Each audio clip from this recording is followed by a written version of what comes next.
आज रुक्मिणी जी जो थी अपनी सहेलियों को समझा के बोली है, बहन मैं अपने भैया के शाले के साथ विवाह कभी नहीं करूंगी, चाहे मुझे जहर खाना पड़ जाए, लेकिन अगर इस घर से डोली उठेगी तो द्वारका में जाएगी और वरना इस घर से अर्थी उठेगी। आज रुक्मिणी रो रही थी, इधर सारी सहेलियां जो थी वो चली आती हैं रुक्मिणी को अकेला छोड़ करके। बिलक बिलक कर रुक्मिणी रो रही है, इधर शिशुपाल बहुत खुश है और खुशी में आकर के शिशुपाल ने एक खत लिखा और खत में लिखा है शिशुपाल ने अपने रुक्मिणी अपने साले शिशुपाल के लिए खत में लिखा है। बहुत ही खुश है रुक्मिणी ने लिखा है खत में,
जवाब दिया है।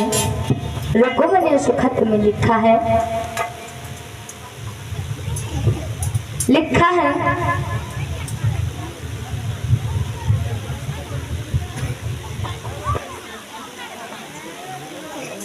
आज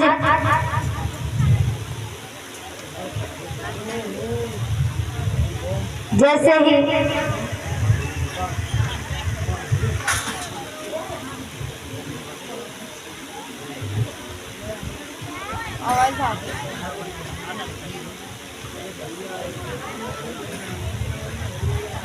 आज इधर जैसे ही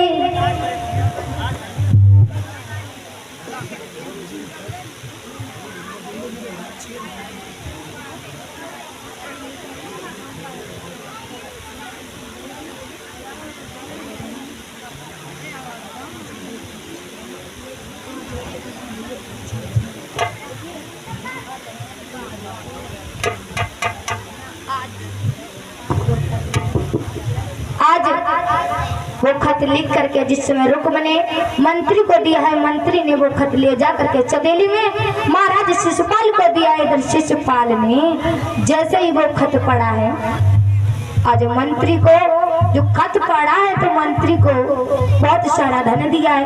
कहने लगे मंत्री, अरे हमारे जैसे जीजा सब किसी के जीजा, तुम यहाँ से खुश होकर जाओ और खुशी के मारे फूले ना समाये। आज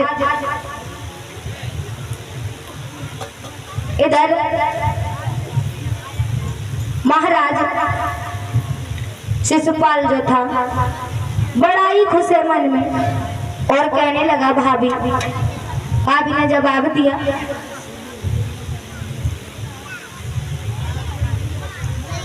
इधर भाभी ने जवाब दिया है, क्या बात है देवर जी, आज आप इतने खुश नजर आ रहे हो। तो शिशुपाल ने जवाब दिया है, भाभी आज हम बहुत खुश हैं।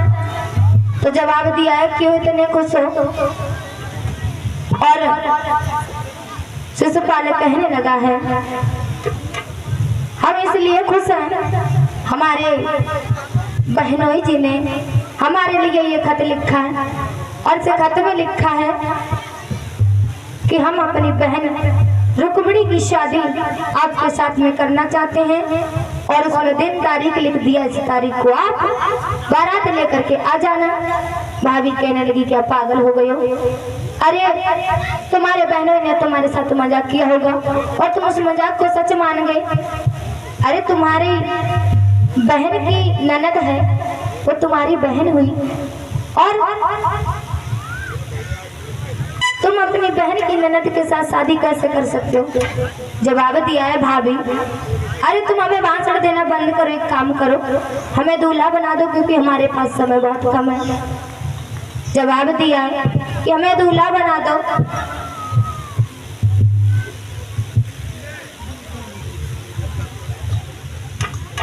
आज बार बार समझा रही हैं भाभी, देखो बेटा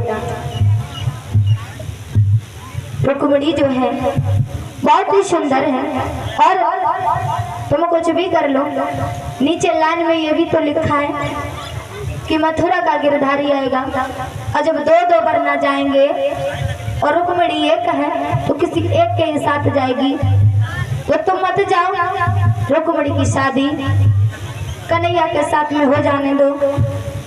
जवाब दिया है शिशुपाल ने, भाभी अरे तुम हमें तैयार कर रही हो या हम खुद हो जाएं। भाभी कहने लगी, नहीं मान रही हो तो हमें क्या।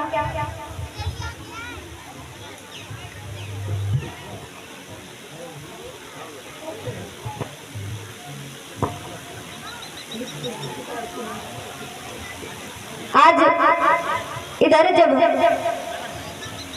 शिशुपाल जो था दूल्हा बनने लगा, भाभी सजाने लगी। शिशुपाल ने 4-5 लड़कियों को बुलवाया और कहा है, ये लड़कियों आज हमारी शादी है, कुछ गीत गा लो और जवाब दिया है, हम सज रहे हैं और तुम एक काम करो, कोई गीत गा लो।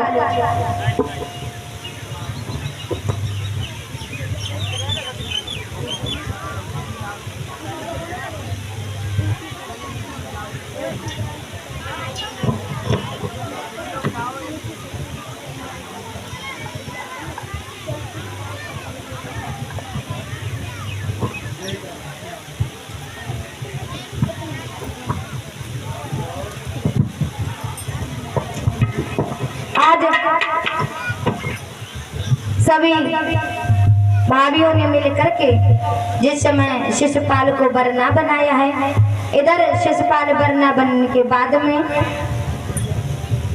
इधर बारात निकली है और इधर रुक्मिणी जो थी बहुत ही परेशान है, रो रही थी और रुक्मिणी के दरवाजे पर उसी समय एक ब्राह्मण देव जी आ जाते हैं।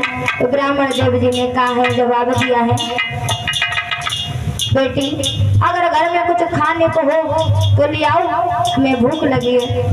रुक्मिणी जो थी भाग करके आई, कहने लगी, ब्राह्मण जी अगर आप मेरा एक काम कर दो तो मैं आपको एक प्रकार के नहीं बल्कि 56 प्रकार के भोजन कराऊंगी।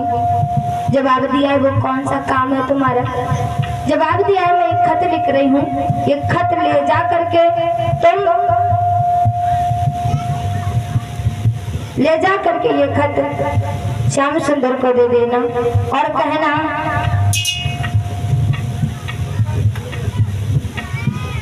कि मेरी शादी शिशुपाल के साथ में हो रही है। अगर वो हमें जिंदा देखना चाहते हैं तो इसी समय हमें लेने के लिए कुंदनपुर में आ जाएं। आज कहने लगे हैं ब्राह्मण देव जी, देखो यहाँ से द्वारिका बहुत दूर है और इतनी दूर तक पैदल, और हम पर अब बुढ़ापा आ गया है, इतनी दूर हम नहीं चल पाएंगे। रुक्मिणी कहने लगी तो ठीक है, मैं आपके सामने अभी आत्महत्या कर लेती हूँ। तो उस समय ब्राह्मण देव जी कहने लगे देखो रुक्मिणी ऐसा मत करो, अब हमारे सामने एक काम करो, जैसे जाएंगे वैसे चले जाएंगे। एक काम करो, खत को लिख दो। आज रुक्मिणी ने खत में लिखा है कि है द्वारिकाधीश भगवान श्याम सुंदर, हमारे भैया ने हमारी शादी अपने साले शिशुपाल के साथ में तय कर दी है और परसों ही हमारी बारात आने वाली है। उससे पहले ही कुंदनपुर में आकर तुम मुझे ले जाओ, वरना मैं जहर खा के मर जाऊंगी, लेकिन शिशुपाल के साथ में नहीं जाऊंगी। उसी समय इधर जब वो चिट्ठी ले को रुक्मिणी ने ब्राह्मण देव को दी है और ब्राह्मण देव उस चिट्ठी को लेकर के जिस समय आगे बढ़े हैं, तो जब आगे बढ़े हैं धीमे धीमे चलते गए और ब्राह्मण जी कहने लगे ये समरिया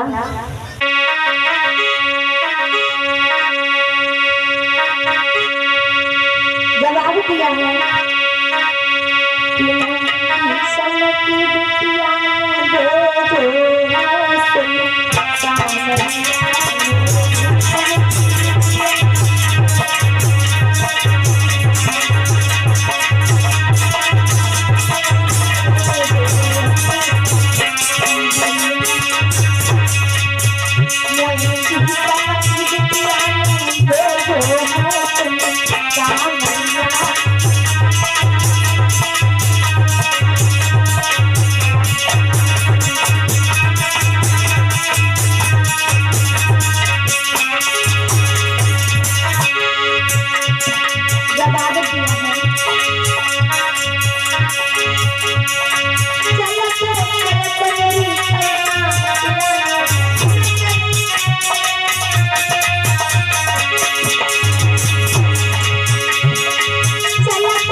आज पंडित जी जो थे एक वृक्ष के नीचे आसन लगाया है। आसन लगाने के बाद में जिस समय पंडित जी जो थे आराम करने लगे और उनकी आंख लग जाती है, जिस समय सो जाते हैं पंडित जी, उसी समय श्याम सुंदर ने देखा कि जो रुक्मिणी ने जिन ब्राह्मण देव को भेजा था वो तो रास्ते में ही सो गए। अब हम क्या करें? इधर योग माया से भगवान श्याम सुंदर ने ब्राह्मण देव को द्वारिका नगरिया में बुलवा लिया और जिस समय ब्राह्मण देव की आंख खुली, देखा कि ये तो कोई नगर है। जवाब दिया है, पूछा है एक व्यक्ति से, भैया क्या यही द्वारिका है? जवाब दिया है, हाँ यही द्वारका छे। द्वारिका छे? हाँ। बारे बार रुक्मिणी ने हमें ये तो बताया ही नहीं कि द्वारिका छे है, और हमने पूछा भी नहीं। भैया ये बताओ, मैं छे की जरूरत नहीं, वो द्वारका जिस कौन सा है जहाँ पर भगवान श्याम सुंदर रहते हैं? श्याम सुंदर छे। श्याम सुंदर छे? हाँ। रुक्मिणी ने भी नहीं बताया कि श्याम सुंदर छे हैं। अब हम कौन से श्याम सुंदर के पास जाएं? देखो हमें ये बताओ, वो श्याम सुंदर कौन से हैं जिन्होंने माखन चुराया था बचपन में, चीर चुराए थे, जो बंसी बजाते थे? इसका मतलब है ब्राह्मण जी। तुम इधर पूर्व साइड के रहने वाले हो, है ना? बिल्कुल। क्यों? देखिए तुम्हारे है से 6 बोली जाती है हमारे यहाँ पर। और अच्छा। तुम्हारे यहाँ पर है। अच्छा, यहाँ से है बोलते हैं और तुम 6 बोलते हो? हाँ। ये बात है। हाँ। तो ये बताओ, यहाँ पर श्याम सुंदर का महल कौन सा है? श्याम सुंदर को महल सामने ये नाक की सीध पे, और आगे जाके दाएं मुड़ियो, दाएं, और दाएं मुड़ने के बाद में और सीधे जाके बाएं मुड़ियो। हाँ। और फिर आगे जाके जब मक्का पार करोगे उसके बाद में फिर दाएं मुड़ियो, फिर दाएं, और सामने एकदम बैठो वो कारो करियो तो जो ड्रामा की तरह रखो है, वही श्याम सुंदर है। वो श्याम सुंदर है। और महल कौन सा है श्याम सुंदर का? महल मक्का के पल्लंग है। अच्छा, तो यही श्याम सुंदर है? हाँ, ये करवटा ड्राम रखो है, ये श्याम सुंदर है। इसके पीछे रुक्मिणी पागल हो गई थी। बता, आज कहने लगे ठीक है भैया, आगे बढ़े हैं।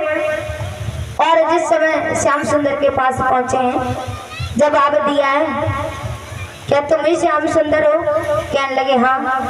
कहा ये लो खत, हम कुंदनपुर से आए हैं और ये खत रुक्मिणी ने, जो महाराज भीष्म की पुत्री हैं रुक्मिणी, उन्हीं ने ये खत मुझे दिया है। और इस खत में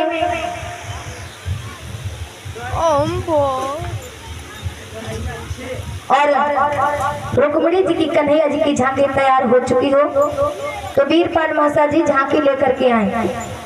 जो भी हमारी झांकी सजा रही है हमारी बहनें झांकी को ले आए। आज इधर श्याम सुंदर ने ब्राह्मण देव को भोजन कराया। भोजन कराने के बाद में कहा ब्राह्मण जी जवाब दिया है हाँ कि देखो हमारे भैया वैसे तो हमें जाने नहीं देंगे घर से अकेला, तुम एक काम करो तुम हमारे घर से जब चलना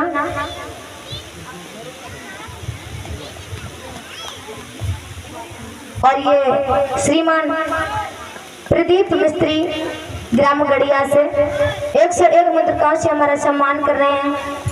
भगवान से कामना करूंगी इनके घर में हमेशा सुख शांति बनी रहे और धर्म के लिए दान के लिए इनके हाथ ही आगे बढ़ते रहे। ये जवाब दिया है ब्राह्मण जी हमारे भैया बलराम हैं, हमें अकेला घर से नहीं जाने देंगे। तुम एक काम करना जब हमारे घर से निकलो अपने गांव के लिए तो तुम देहरी पर इतना खांसना वहीं पर गिर जाना। और हमारे भैया ब्राह्मणों से इतना प्रेम करते हैं, ब्राह्मणों के लिए उनके दिल में इतनी दया है तो तुम्हें अकेला नहीं जाने देंगे। वो हमसे ये जरूर कहेंगे कन्हैया इन्हें सही सलामत घर तक छोड़ करके आओ, अगर इन्हें यहाँ कुछ हो गया तो हमें ब्रह्म हत्या लग जाएगी। ब्राह्मण देव ने ऐसा ही किया। आगे बढ़े हैं, खांसते देहरी पर गिर जाते। उसी समय बलराम आए हैं काय कन्हैया एक काम करो ब्राह्मण देव को इनके घर तक सही सलामत छोड़ करके आओ। और श्याम सुंदर कहने लगे ठीक है। बलराम बोले कन्हैया छोड़ करके तुरंत ही आना, देर मत लगाना कहीं पर। जवाब दिया है ठीक है भैया। उसी समय इधर श्याम सुंदर ने जवाब दिया ब्राह्मण देव जी तुम हमारे साथ चलो और रथ में अपने नेत्र बंद कर लो, क्योंकि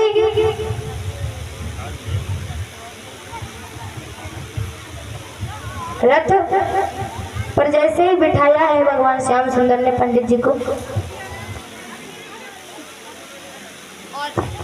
झांकी अगर तैयार हो चुकी हो तो झांकी लेकर आए रुक्मिणी और कन्हैया जी की। इधर जैसे ही रथ में बैठे हैं ब्राह्मण जी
जैसे ही रथ आकाश की ओर उड़ा है और जरा भी देर नहीं लगी कुंदनपुर में भगवान श्याम सुंदर आ जाते हैं। इधर रुक्मिणी जी जो थी बैठे थे आंगन में और ब्राह्मण देव श्याम सुंदर से कहने लगे कहा है कि तुम जाओ और जाकर के हमें जैसे ही आए हैं जवाब दिया कि गिरजा जी का जो मंदिर है वहीं पर श्याम सुंदर खड़े तुम्हारा इंतजार कर रहे हैं।